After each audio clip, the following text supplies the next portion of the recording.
Samajwadi party के लोग कभी किसी से डरते नहीं हैं और ख़ासकर तब जब कोई चुनौती देता है तब तो बिल्कुल नहीं डरते हैं। हमारे पास कोई सेना हो ना हो, लेकिन समाजवादियों की सेना बहुत बड़ी है और वो उसके लिए किसी राज्य किसी ज़िले की ज़रूरत नहीं पड़ती है। जहाँ जहाँ हमारे नेता खड़े होंगे, समाजवादी सेना, समाजवादी पार्टी का एक एक कार्यकर्ता उनकी सुरक्षा के लिए खड़ा है। आदरणीय राष्ट्रीय अध्यक्ष श्री अखिलेश यादव जी ने इस बात को डिनाई कर दिया है कि उन्हें इस तरह की कोई सुरक्षा की आवश्यकता है। कोई अनहोनी नहीं। अगर ऐसी अनहोनी होने का स्वप्न भी लोग देख रहे होंगे तो मैं तो कहूँगा जाग जाना, स्वप्न पूरा मत देखना। समाजवादी लोग, बड़े नेताओं से आप हमारे बारे में पूछ सकते हैं कि समाजवादी लोग मारते भी हैं और रोने भी नहीं देते हैं। ये समाजवादियों की पहचान है। हमारे नेता के बारे में जो इस तरह के बयानात आए हैं, किसी ने कहा गोली मार देंगे, किसी ने कहा हम ये कर देंगे, उन सब के लिए योगी आदित्यनाथ से मेरा सवाल है, अब आपको आंखों से दिखाई नहीं पड़ रहा है, कानों से सुनाई नहीं पड़ रहा है, मस्तिष्क से समझ नहीं आ रहा है और आपके मुख से कोई जवाब नहीं आ रहा है। आपको क्या कहूँ मैं, आप दिव्यांग हो गए हैं क्या? 2005 और वाले दशक में भों भों चिल्लाओ, सदन में रो, आंसू बहाओ कि मेरी जान की रक्षा करिए अध्यक्ष महोदय, न मेरी जान चली जाएगी। फिर चिल्लाना मत आप, क्योंकि आप अजर अमर नहीं हो, सत्ता में सदैव नहीं रहोगे। हमारी पार्टी के नेता का सिर्फ सीधा एक ही बात कहना है कि हमारे सांसद जी पे जो खतरा मंडरा रहा है उसके लिए समाजवादी पार्टी खड़ी है और हमारे नेता आदरणीय राष्ट्रीय अध्यक्ष श्री अखिलेश यादव जी उनसे मिलने जा रहा है। कोई दो हाथ नहीं करना। राणा सांगा विवाद के बाद करणी सेना के नेताओं की तरफ से जिस तरीके की भाषा का प्रयोग किया गया और समाजवादी पार्टी के राष्ट्रीय अध्यक्ष अखिलेश यादव को धमकी दी गई, यहाँ तक कि गोली मारने की भी बात कही गई, उसके बाद समाजवादी पार्टी के जो नेता हैं, जो कार्यकर्ता हैं, उनको अखिलेश यादव की जान को लेकर के खतरा नजर आ रहा है। शायद इसी चीज़ को लेकर के समाजवादी पार्टी के प्रवक्ता की तरफ से एक चिट्ठी गृह मंत्री को लिखी गई है उनकी एनएसजी सुरक्षा के लिए। हमारे साथ बात करने के लिए समाजवादी पार्टी के राष्ट्रीय प्रवक्ता मनोज यादव जी हैं। कैसे देखते हैं मनोज जी, जब से करणी सेना के विवाद में जिस तरीके से बयान दिए गए, उसके बाद अब 19 तारीख को राष्ट्रीय अध्यक्ष जी का कार्यक्रम है, तो उसको लेकर के आप लोग कैसे मन में शंकाएं हो रही हैं, क्या चल रहा है? नहीं, कोई शंका नहीं है। समाजवादी पार्टी के लोग कभी किसी से डरते नहीं हैं और ख़ासकर तब जब कोई चुनौती देता है तब तो बिल्कुल नहीं डरते हैं। हमारे पास कोई सेना हो ना हो, लेकिन समाजवादियों की सेना बहुत बड़ी है और वो उसके लिए किसी राज्य किसी ज़िले की ज़रूरत नहीं पड़ती है। जहाँ जहाँ हमारे नेता खड़े होंगे, समाजवादी सेना, समाजवादी पार्टी का एक एक कार्यकर्ता उनकी सुरक्षा के लिए खड़ा है। निश्चित तौर पे आपका ये सवाल है कि हमारी पार्टी के एक प्रवक्ता ने चिट्ठी लिखी गृह मंत्री को। ये सम्मान है उनका, समाजवादी पार्टी उनका सम्मान करती है, उनकी भावनाओं की कदर करती है, लेकिन आदरणीय राष्ट्रीय अध्यक्ष श्री अखिलेश यादव जी ने इस बात को डिनाई कर दिया है कि उन्हें इस तरह की कोई सुरक्षा की आवश्यकता है। और उन्होंने तो इससे एक कदम आगे बात कही है कि जो अब एनएसजी सुरक्षा लेगा उसको डरपोक समझा जाएगा।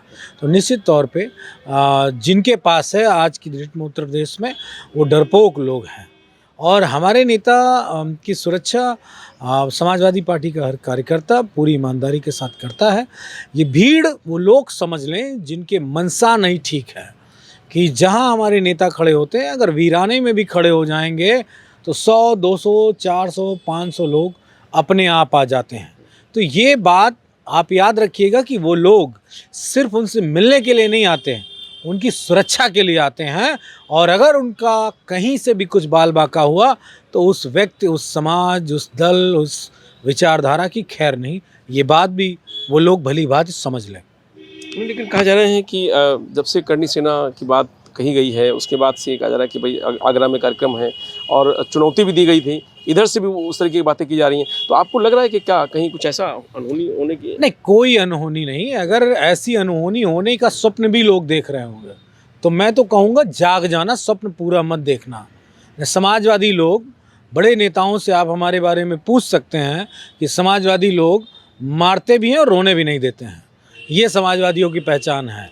और हमारे नेता के बारे में जो इस तरह के बयानात आए हैं, किसी ने कहा गोली मार देंगे, किसी ने कहा हम ये कर देंगे, उन सब के लिए योगी आदित्यनाथ से मेरा सवाल है, अब आपको आंखों से दिखाई नहीं पड़ रहा है, कानों से सुनाई नहीं पड़ रहा है, मस्तिष्क से समझ नहीं आ रहा है और आपके मुख से कोई जवाब नहीं आ रहा है।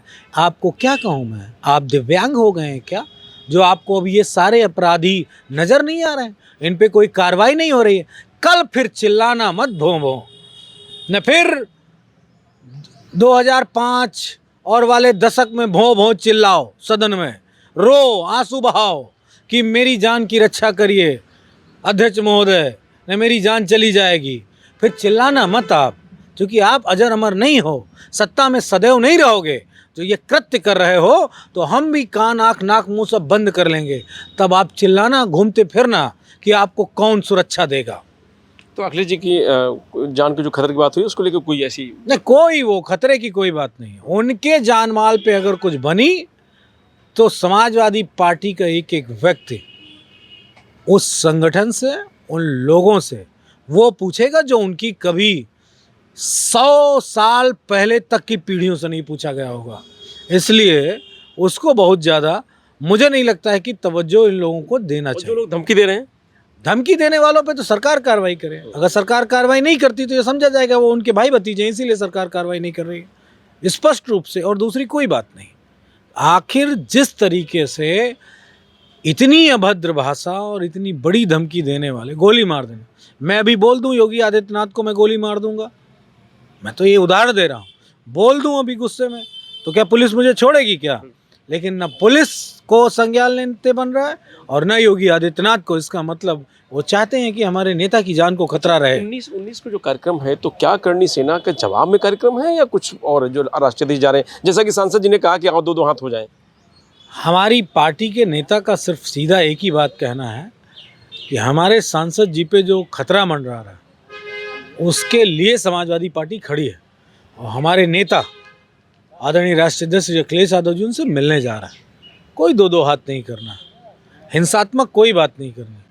हम वैचारिक लोग हैं, राजनीति एक विचार होता है, विचारधारा होती है हर दल की अपनी, उससे बात करेंगे, उसके आधार पे हम कोई चीज़ कहेंगे सुनेंगे, ना कि इस आधार पे कि आपके साथ हम हिंसा करना चाहते हैं। जब हिंसा करना होगा तब राजनीति क्यों करेंगे फिर? करनी सेना कह रही है कि अभी जो वो विवाद था वो खत्म नहीं हुआ है, 9 तारीख को फिर ललकार रहे हैं दिल्ली से। ललकारे क्या फ़र्क पड़ता है? अरे उस स्टेट में ललकारे जहाँ इनकी सरकार ना हो, तब पता चले कितने बहादुर हैं, कितने वीर हैं, कितने वीरोद्धा हैं। उस स्टेट में कहाँ चले जाते हो जहाँ तुम्हारी सरकार है और बड़े वीर बने घूमते हो?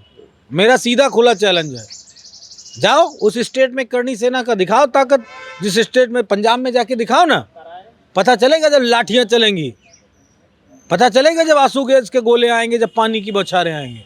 वहाँ जा रहे हो जहाँ अमित शाह बैठे हैं, वहाँ जा रहे हो जहाँ योगी आदित्यनाथ बैठे हैं। ये तो कोई भी कर लेगा। हमारे गांव के राम सुब्रन दास कह देंगे, वो भी 2000 आदमी लेके खड़े हो जाएंगे। ये कौन सी बड़ी बात है? हमारे गांव में गाय भैंस चराते थे राम प्यारे लाल जी, उनसे कह देंगे तो 2000 गायों के साथ खड़े हो जाएंगे। तो कौन सी बड़ी बात है? आपको याद होगा कि एक बार करनी सेना पर जब भारतीय जनता पार्टी कार्रवाई कर रही थी, उनके अध्यक्ष गिरफ्तार हुए थे, तब राष्ट्रीय अध्यक्ष जी ने उनका साथ दिया था, ट्वीट भी किया था। लेकिन वही करनी सेना आज ऐसा क्या हो गया जो अखिलेश यादव जी को टारगेट पर रखे हुए हैं? इतिहास के पन्ने पलट दिए गए, बुरा लग गया। तो हमारी पार्टी के बारे में अगर कोई नैरेटिव करेगा तो हम भी जो इतिहास का पन्ना आ जाएगा सामने वही हम भी बता देंगे। तो बुरा क्यों मानना? जो इतिहास के पन्नों में दर्ज है वही बात तो कही गई। कोई हम अपनी मर्जी से थोड़ी नहीं कह रहे, अपनी मर्जी से कह रहे हैं तो मुकदमा दर्ज करो, जेल भेजो।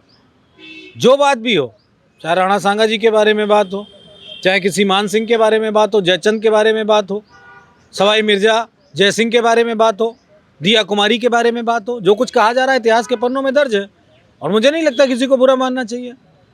अरे हमें कहा जाता है हम लोग माखन चोर हैं, तो हम काहे बुरा माने? हम भाई माखन चोरी करते थे इसलिए माखन चोर कहा जाता है। तो अखिलेश यादव की सुरक्षा को बहुत ज़्यादा ऐसी जरूरत नहीं है, समाजवादी खुद करने की। परम पिता परमेश्वर भगवान श्री कृष्ण का जिसके ऊपर हाथ हो उसको की सुरक्षा की क्या आवश्यकता? एक एक कार्यकर्ता तो है ही है, लेकिन जिसके ऊपर परम पिता। ऐसा क्या लगता है आपको कि जो एनर्जी हटा ली गई अखिलेश जी से, बाकी सब लोगों के पास है, अखिलेश जी से हटा ली गई? एक गांव में शब्द होता है प्रसन्नताप। तुम्हारी अच्छाई मुझे अच्छी नहीं लगती, तुम्हारे कपड़े मुझे अच्छे नहीं लगते, तुम्हारी सुरक्षा की व्यवस्था तनी हुई अच्छी नहीं लगती। बस यही बात है। अच्छा नहीं लगता कि एक पिछड़े का बेटा एनएसजी की सिक्योरिटी में चले, पूर्व मुख्यमंत्री रहते हुए। अच्छा नहीं लगता है। किनको नहीं अच्छा लगता, ये आप बेहतर समझते होगे। कौन से सामंतवादी लोग हैं, कौन सी मानसिकता के लोग हैं, ये आपको मालूम होगा। चलिए तो ये थे मनोज जी, इनका साफ तौर से कहना है कि समाजवादी पार्टी के राष्ट्रीय अध्यक्ष अखिलेश यादव को कोई सुरक्षा की जरूरत नहीं है। समाजवादी पार्टी का एक एक कार्यकर्ता उनके लिए जान देने को तैयार है। रही बात करणी सेना की, तो करणी सेना का भी जवाब जब समय आएगा तो दिया जाएगा। मैं रजनीश यादव, लोकमत हिंदी, लखनऊ।